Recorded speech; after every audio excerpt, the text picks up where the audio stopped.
Good morning dear students. मेरा नाम कमलप्रीत कौर है और मैं जीपीसी बीकानेर में इलेक्ट्रॉनिक्स की प्रवक्ता हूँ। तो स्टूडेंट्स, आज हम इलेक्ट्रॉनिक्स 303 सब्जेक्ट है हमारा एडवांस कम्युनिकेशन सिस्टम, उसके बारे में डिस्कस करेंगे। जैसा कि आप जानते हैं कि पिछले लेक्चर में हमने सबसे पहला टॉपिक डिस्कस किया था पल्स मॉड्यूलेशन। आप मेरी स्क्रीन पे देख सकते हैं जो फर्स्ट यूनिट पल्स मॉड्यूलेशन है उसका हमने फर्स्ट टॉपिक डिस्कस किया था PAM, PWM M PPM, pulse amplitude modulation, pulse width modulation and pulse position modulation. और उस समय हमने जो मॉड्यूलेशन की जो विभिन्न कैटेगरीज हैं उसके बारे में भी एक फ्लो डायग्राम देखा था, जिसमें हमने बताया था कि एनालॉग मॉड्यूलेशन क्या होता है और डिजिटल मॉड्यूलेशन कौन कौन सी टेक्निक्स हैं डिजिटल मॉड्यूलेशन की। तो एनालॉग मॉड्यूलेशन में हमने देखा था एम्पलीट्यूड मॉड्यूलेशन, फ्रीक्वेंसी मॉड्यूलेशन और फ्रीक्वेंसी मॉड्यूलेशन के साथ फेज मॉड्यूलेशन। तो ये सारी एनालॉग मॉड्यूलेशन टेक्निक्स हैं। डिजिटल के अंदर हमने ये डिस्कस कर ली थी पैम, पीडब्ल्यूएम और पीपीएम। आज हम 3.2 टॉपिक पल्स कोड मॉड्यूलेशन ये डिस्कस करने जा रहे हैं। बहुत ही इम्पोर्टेंट टॉपिक है। इसमें सैम्पलिंग और क्वांटाइजेशन दो इम्पोर्टेंट कंसेप्ट हैं जो आपको अच्छे से आने चाहिए। तो आइए हम देखते हैं अपने लेक्चर स्क्रीन को। ये पल्स कोड मॉड्यूलेशन का ब्लॉक डायग्राम है। Just a minute. यस, तो देखिए इसमें और पहले वाले जो हमने मॉड्यूलेशन टेक्निक्स हैं उसमें क्या फ़र्क है। पहले केस में जो भी मॉड्यूलेटिंग सिग्नल होता था वो कंटिन्यूस टाइम सिग्नल था, मतलब टाइम के साथ कंटिन्यूसली वेरी हो रहा था। इस केस में और उस जो मॉड्यूलेटिंग सिग्नल था उसको हम कैरियर सिग्नल के साथ मॉडिफाई करके ट्रांसमिट कर रहे थे, जिसको हम मॉड्यूलेशन बोल रहे थे। लेकिन यहाँ पे हमें क्या करना है, जो मैसेज सिग्नल आ रहा है उसको डिजिटल मैसेज में कन्वर्ट करना है। मतलब जो एनालॉग मैसेज आएगा उसको डिजिटल मैसेज में 0101 की फॉर्म में कन्वर्ट करना है और फिर उसको ट्रांसमिट कर देना है। और जब हम उसको रिसीव करेंगे तो रिसीवर में डिजिटल फॉर्म से दोबारा एनालॉग फॉर्म में लेके आना पड़ेगा। तो एनालॉग से डिजिटल में जब कन्वर्ट करते हैं तो उसमें क्या क्या स्टेप्स होते हैं, वही इस मॉड्यूलेशन टेक्निक में स्टेप्स होंगे। तो आप में इस डायग्राम में देख सकते हैं जो सबसे फर्स्ट ब्लॉक है ये है एनालॉग मैसेज सिग्नल। जो भी हमारा मैसेज सिग्नल है वो यहाँ से आएगा और इसको हम लो पास फिल्टर पे इनपुट में देंगे। लो पास फिल्टर में देने का मतलब है कि ये लो पास फ्रीक्वेंसी जो है, जो लो फ्रीक्वेंसी है उसको तो पास करेगा लेकिन हाई फ्रीक्वेंसी को ब्लॉक करेगा। तो यानी मैसेज सिग्नल में अगर एक निश्चित फ्रीक्वेंसी से ज़्यादा फ्रीक्वेंसी का कोई कंपोनेंट है तो वो इसमें से पास नहीं हो पाएगा। ठीक है ना। मान लीजिए हमारा कोई मैसेज सिग्नल है sine ω1t plus sine ω2t। कोई हमारा मैसेज सिग्नल है जो दो साइन वेव से मिलके बना है, ω1t एंड ω2t। तो मान लीजिए ω2t ω1 से ज़्यादा है तो पूरा अगर मैं सिग्नल की बात करूँ तो उसमें हाईएस्ट फ्रीक्वेंसी कितनी हो गई, ω2 हो गई। तो अगर ω2 से ज़्यादा कोई फ्रीक्वेंसी का सिग्नल आता है इस मैसेज सिग्नल के अंदर, गलती से भी आ सकता है, नॉइस की वजह से भी आ सकता है, तो वो जो सिग्नल है वो फिल्टर हो जाएगा इस लो पास फिल्टर में से। तो कहने का मतलब है एक निश्चित फ्रीक्वेंसी तक का ही मैसेज सिग्नल इसमें से पास होगा और उससे अगर ज़्यादा फ्रीक्वेंसी का सिग्नल आता है तो उसको ये लो पास फिल्टर ब्लॉक कर देगा। तो अभी भी लो पास फिल्टर के बाद भी जो हमारा आउटपुट है वो क्या है, एक प्रकार का एनालॉग सिग्नल ही है। अभी तक हमने उसमें कोई और प्रक्रिया नहीं करी है, सिर्फ उसकी फ्रीक्वेंसी की छटनी करी है। अभी ये जो सिग्नल आएगा लो पास फिल्टर से पास होता हुआ जो सिग्नल आएगा उसको हम देंगे सैम्पलर में। सैम्पलर मतलब जो सैंपल इकट्ठा करे। सैंपल मतलब खूब सारे आपके पास डेटा है, खूब सारे आपके पास वैल्यू है और उसमें से कुछ सैंपल को वो चुने, वो होता है सैम्पलिंग या सैम्पलर का काम। तो देखिए अभी हम इसको पूरा डिटेल में पढ़ेंगे सैम्पलिंग कैसे करी जाती है। उसके बाद हम इसको क्वांटाइजर में देते हैं।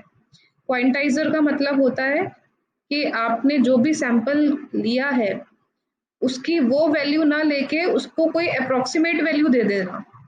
क्वांटाइजेशन का मतलब ही ये होता है कि वैल्यू को एक अप्रोक्सीमेटली मतलब अनुमान। क्वांटाइजेशन मतलब जो भी आपने सैंपल करके डेटा लिया है उसको एक अनुमानित वैल्यू उसको दे देना, ठीक है ना। मान लीजिए सैंपल डेटा की वैल्यू है 2.8 वोल्ट, तो हम उसको 2.8 वोल्ट ना लेके 3 वोल्ट मान लेंगे। अगर मान लीजिए सैंपल वैल्यू आई है 2.2 वोल्ट, तो हम 2.2 ना लेके उसको 2 वोल्ट कह देंगे, ठीक है ना। तो यानी जो भी फ्रैक्शन वाली चीजें आ रही है इसके अंदर उसको ना लेके हम एक अनुमानित वैल्यू उसको दे देंगे। ये क्वांटाइजेशन का काम होता है।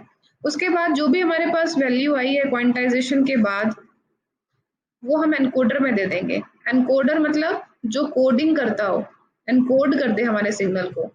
यानी कि देखिए सबसे पहले एनालॉग सिग्नल आ रहा था, एनालॉग सिग्नल में हर प्रकार की वैल्यू होगी, 0 भी होगी, 1.1 भी होगी, 1.2 भी होगी, 1.3 भी होगी और भी ज़्यादा होगी, ठीक है ना। 2 भी हो सकती है, बहुत सारी वैल्यूज होंगी एक सिग्नल के अंदर। उन बहुत सारी वैल्यूज में से हमने कुछ सैंपल ले लिए, तो वो हो गए सैम्पलर का काम। यानी 1.1 आपने वैल्यू ली सिग्नल की, उसके बाद आपने सीधा 2.2 ले ली, फिर उसके बाद आपने 3.2 ले ली, तो आपने बीच की जो वैल्यूज थी उनको हटा दिया और पूरे सिग्नल की वैल्यूज में से कुछ वैल्यूज के सैंपल आपने ले लिए। उसके बाद उन वैल्यूज को आपने क्वांटाइज किया। क्वांटाइज किया मतलब अगर आपने 2.2 वैल्यू ली थी तो उसको 2 बोल दिया, अगर आपने 3.2 वैल्यू ली है सैंपल की तो आप उसको 3 बोल दोगे, अगर आपने 4.2 ली है तो आप उसको 4 बोल दोगे। तो ये आपने अप्रोक्सीमेट वैल्यू उसको दे दी सिग्नल को। उसके बाद जो आपने अब क्वांटाइजेशन के बाद जो आपके पास वैल्यू आ रही है वो क्या आएगी, 0 आएगी, 1 आएगी, 2 आएगी, 3 आएगी या 4 आएगी, इस प्रकार से। अब आपने 0 को एक कोड दे दिया, मान लीजिए 0 वोल्ट को आपने बोल दिया 000, और उसके बाद 1 वोल्ट को आपने बोल दिया 001, 2 वोल्ट को बोल दिया आपने 010।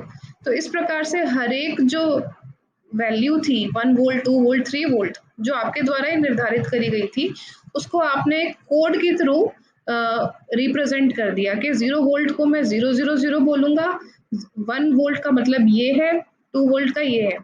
तो कहने का मतलब है आपका शुरू में जो सिग्नल आ रहा था एनालॉग सिग्नल, ठीक है ना, अब एनकोडर के बाद जो सिग्नल होगा वो किस फॉर्म में होगा, डिजिटल फॉर्म में होगा, बाइनरी फॉर्म में होगा, 0 1 की फॉर्म में होगा।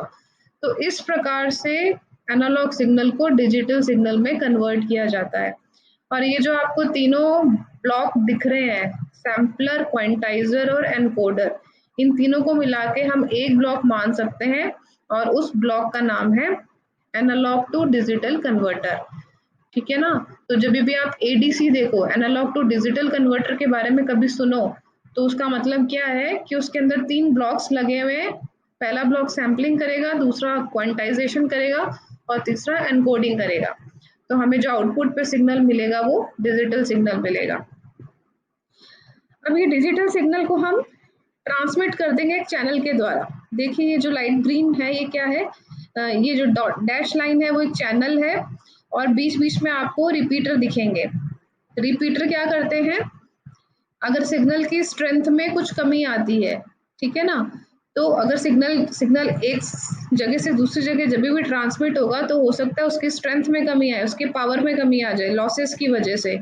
तो ये रिपीटर हमने जगह जगह लगा रखे हैं, एक निश्चित डिस्टेंस के बाद हम रिपीटर्स को लगाते हैं जिससे कि जो सिग्नल की स्ट्रेंथ है वो दोबारा पहले जैसी हो जाती है। तो जब हम फाइनली सिग्नल यहाँ हमें मिलेगा, ये क्या है नीचे रिसीवर सेक्शन है, तो यहाँ पे जब हमें फाइनल सिग्नल यहाँ मिलेगा, रिसीव होगा, तो उसकी स्ट्रेंथ में कमी नहीं होनी चाहिए। तो ये स्ट्रेंथ में कमी नहीं होनी चाहिए, इसका ध्यान कौन रखता है, रीजनरेटिव रिपीटर रखता है, ठीक है। रिसीवर में आप देखेंगे बिल्कुल जो ट्रांसमीटर था उसका उल्टा है। ट्रांसमीटर में क्या था, सबसे लास्ट में एनकोडर था, तो यहाँ पे डिकोडर होगा। यहाँ पे क्वांटाइजर था तो यहाँ पे रिकंस्ट्रक्शन फिल्टर होगा, ठीक है। और उसके बाद डेस्टिनेशन मतलब जहाँ पे आपको फाइनली सिग्नल को पहुंचाना है। तो अब देखिए यहाँ पे जो हमें सिग्नल मिलेगा वो किस फॉर्म में होगा, बाइनरी फॉर्म में, डिजिटल फॉर्म में, क्योंकि हमने उसी फॉर्म में सिग्नल को भेजा था। रीजनरेशन सर्किट क्या करेगा, अगर सिग्नल की स्ट्रेंथ में कुछ कमी आई है तो उसको दोबारा रीजनरेट करेगा। डिकोडर क्या करेगा, तो डिकोडर क्या करेगा, बाइनरी जो डिजिटल सिग्नल है उसको एनालॉग में कन्वर्ट करेगा। रिकंस्ट्रक्शन फिल्टर, जैसे हमने लो पास फिल्टर लगाया था वैसे यहाँ पे एक रिकंस्ट्रक्शन फिल्टर है, यानी अगर हमारे कुछ सैंपल्स या कुछ सिग्नल मिसिंग है तो उसको रिकंस्ट्रक्ट, सिग्नल को अगर डिस्टॉर्ट हो गया है सिग्नल उस पूरी प्रोसेस के दौरान अगर सिग्नल डिस्टॉर्ट हो गया है तो उसको दोबारा से ओरिजिनल फॉर्म में लाने का काम है रिकंस्ट्रक्शन फिल्टर का। उसके बाद इसको जो फाइनल डेस्टिनेशन है वहां तक इसको पहुंचा दिया जाएगा। तो ये पीसीएम सिग्नल का, ये पीसीएम मॉड्यूलेशन टेक्निक का पूरा डिस्क्रिप्शन था। ये मैंने सब पूरा डिस्क्राइब किया हुआ है इन नोट्स के अंदर। सैम्पलिंग क्या होती है, क्वांटाइजेशन क्या होता है, एनकोडर क्या होता है। अब आप देखेंगे सैम्पलिंग थ्योरम, सैम्पलिंग क्या होती है और सैम्पलिंग थ्योरम क्या होती है। देखिए एक्सटी, ये जो स्क्रीन पे सिग्नल दिख रहा है आपको एक्सटी, ये कंटिन्यूस टाइम सिग्नल है। कंटिन्यूस टाइम का मतलब क्या होता है कि हर एक टाइम पे आपको सिग्नल की कुछ ना कुछ वैल्यू मिलेगी। ऐसा नहीं है कि t इक्वल्स टू 0 सेकेंड पे तो मेरे पास कोई सिग्नल आ रहा था लेकिन t इक्वल्स टू 1 सेकेंड पे सिग्नल पता ही नहीं है। 0 हो सकता है लेकिन कुछ ना कुछ वैल्यू होनी चाहिए। तो कंटिन्यूस टाइम सिग्नल मतलब टाइम के रिस्पेक्ट में सिग्नल आपका बिल्कुल कंटिन्यूस है। देखिए कहीं पे भी सिग्नल में ब्रेक नहीं आ रहा है, ठीक है। अब इस सिग्नल के मुझे सैंपल लेने हैं। सैंपल मतलब 0 सेकेंड पे मैंने एक सैंपल ले लिया, फिर 1 सेकेंड पे एक सैंपल ले लिया, 2 सेकेंड पे एक सैंपल ले लिया, 3 सेकेंड पे सैंपल ले लिया। या मैं दूर दूर टाइम पे भी ले सकती हूँ, जैसे 0 सेकेंड पे ले सकती हूँ, 2 सेकेंड पे ले सकती हूँ, फिर 4 सेकेंड पे ले सकती हूँ। ये बिल्कुल मेरे पे डिपेंड करता है कि मैं किस समय पे सैंपल लेना चाहती हूँ, ठीक है ना। तो उस केस में क्या होगा, जब आप सैंपल लोगे तो दो सैंपल्स के बीच में एक टाइम का गैप आ जाएगा। आप नीचे वाले सिग्नल में देखेंगे कि देखिए जो फर्स्ट सैंपल दिख रहा है आपको ये डार्क लाइन, और जो सेकंड सैंपल दिख रहा है इन दोनों के बीच में और कोई सैंपल नहीं है, यानी इस टाइम के बीच में हमारे पास सिग्नल की वैल्यू कुछ भी नहीं है, पता ही नहीं है हमें क्या है, 0 नहीं है लेकिन हमें पता ही नहीं है क्या है। उसके बाद ये सेकंड सैंपल और थर्ड सैंपल के बीच में भी थोड़ा टाइम गैप है और उस दौरान भी हमें सिग्नल की जो वैल्यू है वो नहीं पता। तो कहने का मतलब है आपने पूरे टाइम को ना देखते हुए कुछ कुछ समय पे, कुछ समय अंतराल पे आपने सिग्नल्स के सैंपल इकट्ठे कर लिए, इसको कहते हैं सैम्पलिंग करना, ठीक है। और देखिए सैम्पलिंग करने से हमें बिल्कुल अंदाजा तो नहीं लगेगा कि हमारा सिग्नल कैसा था, लेकिन हमें थोड़ा बहुत इससे अंदाजा लग रहा है कि सिग्नल पहले हाई जा रहा है, फिर लो जा रहा है, फिर हाई जा रहा है, फिर लो जा रहा है, इस प्रकार से। तो ये होता है सैम्पलिंग करना। सैम्पलिंग क्यों करी है हमने, देखिए हर एक समय पे अगर आप सिग्नल की वैल्यू को भेजेंगे तो वहां पे ज्यादा वैल्यूज को आपको भेजना पड़ेगा, ठीक है ना। लेकिन अगर आप सैंपल करके सिग्नल को भेजते हैं, जैसे आपने पूरा पूरा डेटा ना लेने की बजाय आपने कुछ सैंपल ले लिए, तो आप सिग्नल को आसानी से भेज सकते हो। ये बिल्कुल उसी प्रकार से है जैसे किसी शहर की करोड़ों की पॉपुलेशन है और आपको सर्वे करना है, तो आप किसी प्रकार से सर्वे करना है आपको लोगों के घर जा जाके, तो आप क्या करेंगे, करोड़ों की अगर पॉपुलेशन है तो आप इतने सारे लोगों से हर एक से नहीं मिलेंगे। आप एक कॉलोनी से कुछ सैंपल लेंगे, दूसरी कॉलोनी से कुछ सैंपल लेंगे लोगों के, और फिर उनसे सर्वे के बारे में जानकारी इकट्ठी करेंगे। तो ये काम जो है दूसरा वाला वो आसान हो जाएगा। अगर आप हर किसी आदमी से उसकी इंफॉर्मेशन लेंगे सर्वे वाली, तो ये काम बहुत ज़्यादा डिफिकल्ट हो जाएगा। तो सेम सिग्नल के साथ भी ऐसा ही है, अगर आपने सिग्नल के कुछ सैंपल्स लिए हैं तो उससे हमें सिग्नल की इंफॉर्मेशन का भी पता चल रहा है कि सिग्नल हाई कब हो रहा है, लो कब हो रहा है, और प्लस हमें सारे डेटा के बजाय कुछ सैंपल ही भेजने पड़ेंगे चैनल पे, तो इससे भी हमारा जो काम है वो इजी हो जाएगा, ठीक है ना। तो सैम्पलिंग इसलिए करी जाती है, डेटा का जो डेटा की वो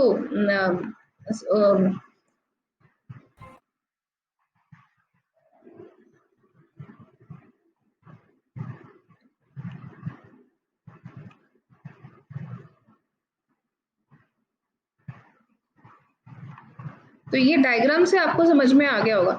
अब नेक्स्ट इसमें टॉपिक है सैम्पलिंग रेट। सैम्पलिंग रेट मतलब किस दर से आपको सैंपल को लेना है, मतलब सैंपल इकट्ठा करने की दर क्या होनी चाहिए, ठीक है ना, मतलब कितने टाइम बाद आपको सैंपल।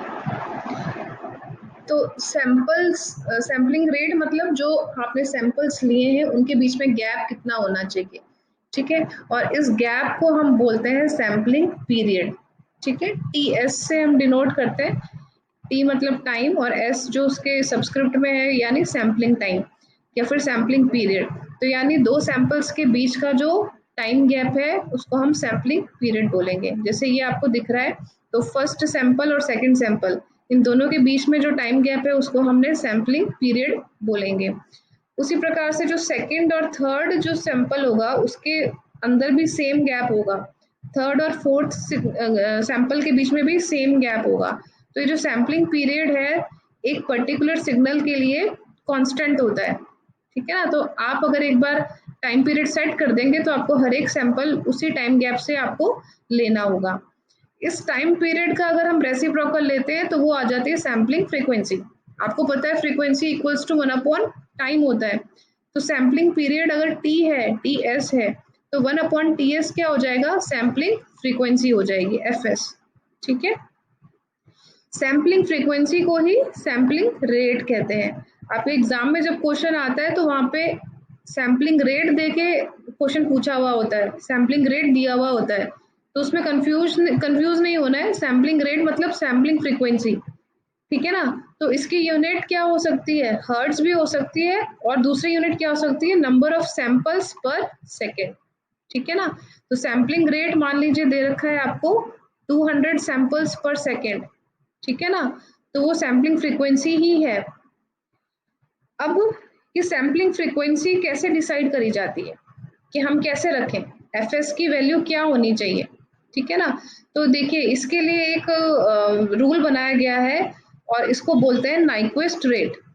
नाइक्वेस्ट रेट मतलब नाइक्वेस्ट की दर, मतलब किस दर से आपको सिग्नल को सैंपल करना चाहिए ताकि जब हम सिग्नल को दोबारा रिकवर करेंगे रिसीवर पे तो सिग्नल ना तो हमारा खराब होना चाहिए ना हमारा सिग्नल ओवर सैंपल होना चाहिए। ओवर सैंपल मतलब आपने जरूरत से ज्यादा सैंपल ले लिए, ठीक है ना, कम सैंपल से भी काम चल सकता था लेकिन आपने जरूरत से ज्यादा सैंपल ले लिए किसी सिग्नल के, तो वो कहलाता है ओवर सैंपलिंग, ठीक है ना। अंडर सैंपलिंग मतलब जितने सैंपल्स की जरूरत थी सिग्नल को दिखाने के लिए उससे कम आपने सैंपल्स इकट्ठे करे। अगर आपने सैंपल्स कम इकट्ठे करे हैं तो जब आप सिग्नल को दोबारा बनाओगे, रिकंस्ट्रक्ट करोगे रिसीवर पे, तो आपका सिग्नल जो ट्रांसमिट किया था उससे डिफरेंट होएगा, ठीक है ना, कुछ इन्फॉर्मेशन जो है उसमें लॉस हो जाएगी। तो ना तो आपका सिग्नल अंडर सैंपल होना चाहिए ना ओवर सैंपल होना चाहिए, तो उसके लिए एक निश्चित दर होनी चाहिए जिसको बोला जाता है नाइक्वेस्ट रेट, ठीक है। तो नाइक्वेस्ट रेट क्या है कि आपको किस रेट से सिग्नल के सैंपल को इकट्ठा करना है, और ये किसके बराबर होती है, 2 इंटू एफ एम, मतलब एफ एम मतलब आपका जो भी सिग्नल है, एनालॉग सिग्नल है जो आप ट्रांसमिट करना चाहते हो उसकी हाईएस्ट फ्रीक्वेंसी कितनी है, ठीक है। जैसे मैं आपको बोलूँ साइन 200t, ये आपका मैसेज सिग्नल है, ठीक है ना, तो इसके अंदर मैक्सिमम फ्रीक्वेंसी कितनी हो जाएगी 200 अपॉन 2 पाई, ठीक है ना। 200t मतलब 200 ओमेगा की वैल्यू है और omega equals to 2 pi F होता है, तो एफ को हम क्या बोलेंगे 200 अपॉन 2 पाई यानी 100 अपॉन पाई।